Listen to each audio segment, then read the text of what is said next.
अस्सलाम वालेकुम स्टूडेंट्स। उम्मीद करती हूँ कि आप सभी स्टूडेंट्स खैर आफियत से होंगे। आज हमने लेक्चर नंबर 8 डिस्कस करना है। लेक्चर नंबर 8 में हमने कुछ प्रॉब्लम्स डिस्कस करनी है। हम बेसिकली मैथमेटिकल मेथड का सब्जेक्ट डिस्कस कर रहे हैं। इसके लिए जो बुक फॉलो की है वो नवाजिश अली शाह की है और जिस यूनिवर्सिटी फैसलाबाद की आउटलाइन पढ़ रहे हैं हम। इससे प्रीवियस 7 लेक्चर मैं आपको करवा चुकी हूँ। उन 7 लेक्चर्स में मैं जो चैप्टर नंबर 1 है नवाजिश अली शाह की बुक का, उसकी जितनी भी थ्योरी है वो सारी मैंने एक्सप्लेन कर दी हुई है और इसके अलावा कुछ जो प्रॉब्लम्स हैं वो भी एक्सप्लेन की हुई हैं उसमें। आप पहले वो जाके देखें, देन आप इस लेक्चर पे आएँ। आज हमने प्रॉब्लम नंबर 5 डिस्कस करनी है सॉल्व्ड एक्सरसाइज की।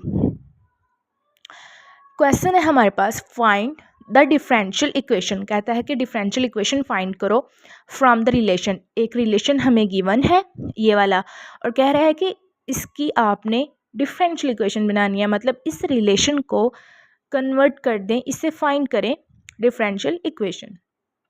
अब डिफरेंशियल इक्वेशन क्या होती है ये मैंने बहुत डिटेल से एक्सप्लेन किया था लेक्चर नंबर 1 में।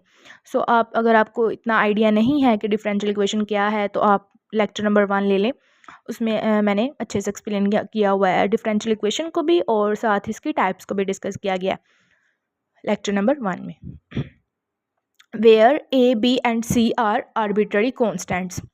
जो ये क्वेश्चन है इसमें हमें क्या कह रहा है कि कहते हैं कि ये रिलेशन गिवन है, इसको कन्वर्ट कर दो डिफरेंशियल इक्वेशन में, मतलब इससे डिफरेंशियल इक्वेशन को फाइंड करो और यहाँ पर ए बी और सी, ये जो ये ए बी और सी इस रिलेशन में है, ये कांस्टेंट है।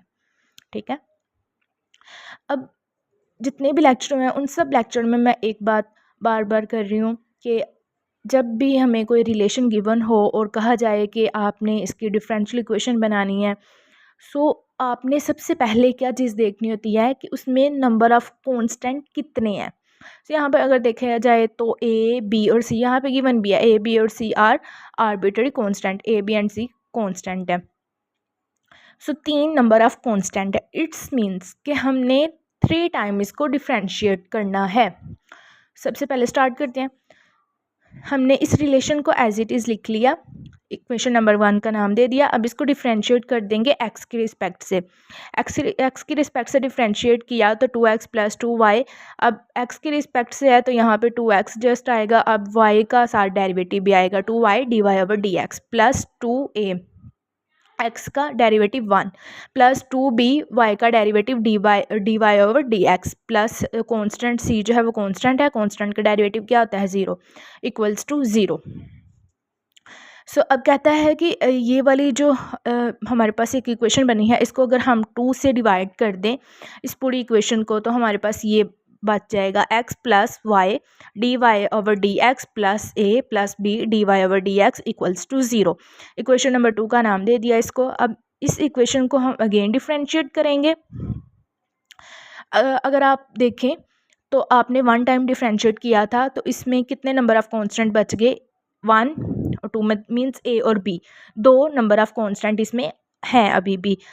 1 टाइम डिफ्रेंशिएट करने से एक कांस्टेंट जो है वो ख़त्म हो गया। अब सेकंड टाइम जब हम डिफ्रेंशिएट कर लेंगे तो हमारे पास जो है एक और कांस्टेंट ख़त्म हो जाएगा, मतलब जब 2 टाइम्स डेरिवेटिव ले लेंगे तो 2 कांस्टेंट ख़त्म हो चुके होंगे, जब 3 टाइम लेंगे तो तीनों कांस्टेंट ख़त्म हो जाएंगे और हमारे पास एक डिफरेंशियल इक्वेशन आ जाएगी। देखते हैं। अब इसको अगेन डिफरेंशिएट किया हमने तो x का डेरिवेटिव 1 प्लस y और dy/dx है, यहाँ पे क्या लगेगा, प्रोडक्ट रूल लगेगा। y एज इट इज़ आ गया, dy/dx का हमने डेरिवेटिव लिया तो y का डबल डेरिवेटिव प्लस अब यहाँ पे dy/dx as it is y का डेरिवेटिव लिया तो dy/dx आ गया। अब a हमारे पास चूँकि कांस्टेंट है, कांस्टेंट का डेरिवेटिव 0 होता है, उसके बाद प्लस इसका लिया तो b, यहाँ पे b भी कांस्टेंट है और dy/dx जो है ये क्या है, इसका हम डिफ्रेंशिएट कर सकते हैं। dy/dx का डेरिवेटिव लेंगे तो क्या आएगा, y का डबल डेरिवेटिव आ जाएगा = 0। अब क्या है कि 1 प्लस y का डबल डेरिवेटिव प्लस अब यहाँ से देखें ये जो मीन्स dy/dx डॉट dy/dx, तो हम इसको स्क्वायर की फॉर्म में लिख सकते हैं ऐसे, ठीक है, प्लस b y का डबल डेरिवेटिव = 0। अब ये इक्वेशन नंबर इसको 3 का नाम दे दिया। तो अब हमने 2 टाइम्स डेरिवेटिव ले लिया इसका, तो ये आप इक्वेशन देखें, इसमें कितने कांस्टेंट बच गए हैं, सिर्फ और सिर्फ एक कांस्टेंट बच गया, जबकि जो हमने रिलेशन लिया था उसमें 3 कांस्टेंट थे। 2 टाइम्स डिफरेंशिएट करने से 2 कांस्टेंट भी ख़त्म हो गए और सिर्फ एक कांस्टेंट बच गया। अब 1 टाइम और इसका डेरिवेटिव लेंगे तो ये भी चला जाएगा। अब डिफरेंशिएट किया एक्स की रिस्पेक्ट से, तो यहाँ पर 1 जो है वो भी कांस्टेंट, इसका डेरिवेटिव 0 प्लस y, और यहाँ पर देखा जाए तो y का डबल डेरिवेटिव है तो y का ट्रिपल डेरिवेटिव आ जाएगा यहाँ पे, ठीक है।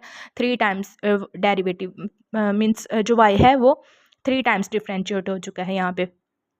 और अगर यहाँ पे देखा जाए तो क्या करेंगे, प्लस, अच्छा जी यहाँ से आ गया, ओके, यहाँ से ये देखें y और y का डबल डेरिवेटिव है तो यहाँ पे प्रोडक्ट रूल लगेगा।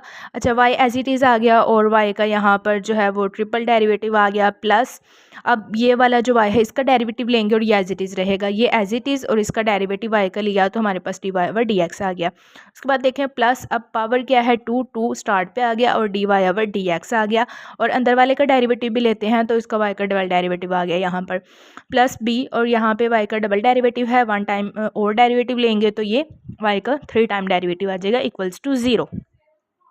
सो यहाँ पे अगर इसको हम लिखा y का ट्रिपल डेरिवेटिव प्लस यहाँ पर आ गया 3 dy/dx और y का double derivative and plus b y का ट्रिपल डेरिवेटिव इक्वल्स टू 0। अब ये देखें, ये 1 और ये 2, ये हमारे पास 1 और 2 ये ऐड हुए हैं, ठीक है, ये देखें सेम इसकी टर्म्स है तो ये ऐड हो गए 3 हो गए यहाँ पर। तो अभी भी हमारे पास जो है वो एक डेरिवेटिव मौजूद है। नेक्स्ट देखें। अच्छा, अब देखिएगा हमने क्या करना है कि मैंने जैसे कि बताया था कि हमारे पास अभी भी एक डेरिवेटिव मौजूद है, तो हम सिंप्लीफाई करेंगे इक्वेशन को। सिंप्लीफिकेशन करने के बाद वो एक जो कांस्टेंट है वो भी ख़त्म हो जाएगा। कहता है कि मल्टीप्लाई करेंगे इक्वेशन नंबर 3 को बाय y के ट्रिपल डेरिवेटिव से एंड इक्वेशन नंबर 4 को बाय y के डबल डेरिवेटिव से। इक्वेशन नंबर 3 जो है, इक्वेशन नंबर 3, इस इक्वेशन को हम मल्टीप्लाई कर देंगे y के ट्रिपल डेरिवेटिव से, और जो इक्वेशन नंबर 4 है इसको हम जो है वो मल्टीप्लाई करेंगे y के डबल डेरिवेटिव से। देखते हैं, यहाँ पर ये हमने मल्टीप्लाई किया हुआ है। मल्टीप्लाई करने के बाद ये देखें, अब जो ये इक्वेशन जो है ये 3 थी, इसको y के ट्रिपल डेरिवेटिव से मल्टीप्लाई कर दिया हुआ है और ये इक्वेशन नंबर हमारे पास आ गई है, इसको नाम दे दिया हमने 5 का। अब जो हमारे पास इक्वेशन नंबर 4 थी उसको y के डबल डेरिवेटिव से जब मल्टीप्लाई किया तो ये इक्वेशन आ गई, अब इसको नाम दे दिया 6 का।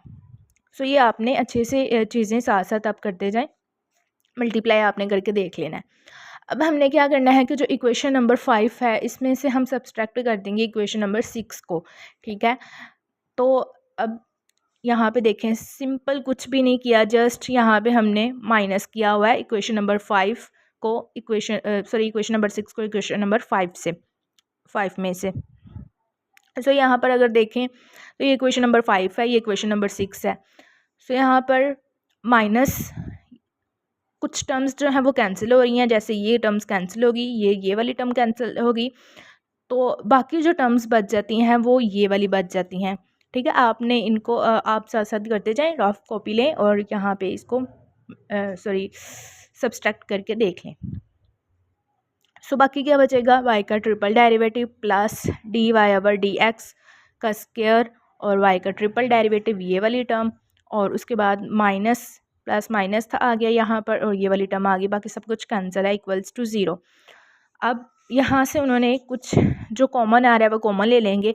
वैसे तो यहाँ तक भी आपका जो आंसर है ना वो आ चुका है, यहाँ पे भी आपको नज़र आ रहा है यहाँ तक कि आपके पास एक डिफरेंशियल इक्वेशन आ चुकी है जिसमें कोई भी कांस्टेंट मौजूद नहीं है। यहाँ पर ना तो ए कांस्टेंट है, ना बी, ना सी, मीन्स यहाँ पे सारे कांस्टेंट जो हैं वो ख़त्म हो चुके हैं। ये हम बोल सकते हैं कि ये हमारे पास रिक्वायर्ड आंसर है, सोल्यूशन है इसका।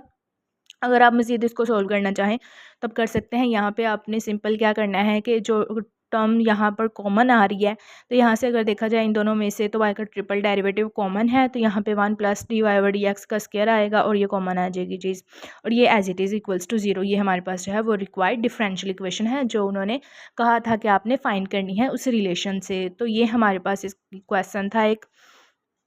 नेक्स्ट अगर मैं आपको करवाऊँ तो हमारे पास प्रॉब्लम नंबर 7 है। From the differential equation from relation y equals to a, exponent की फॉर्म में अब ये क्वेश्चन आ गया। एक्सपोनेंट x की power x plus b exponent की power 2x plus c exponent की पावर नेगेटिव में है -3x, where a b and c are arbitrary constant, जहाँ पे a b और c जो है वो कांस्टेंट है।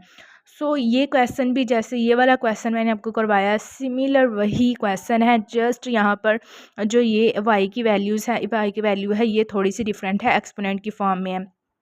तो आपने ये क्वेश्चन खुद सॉल्व करना है।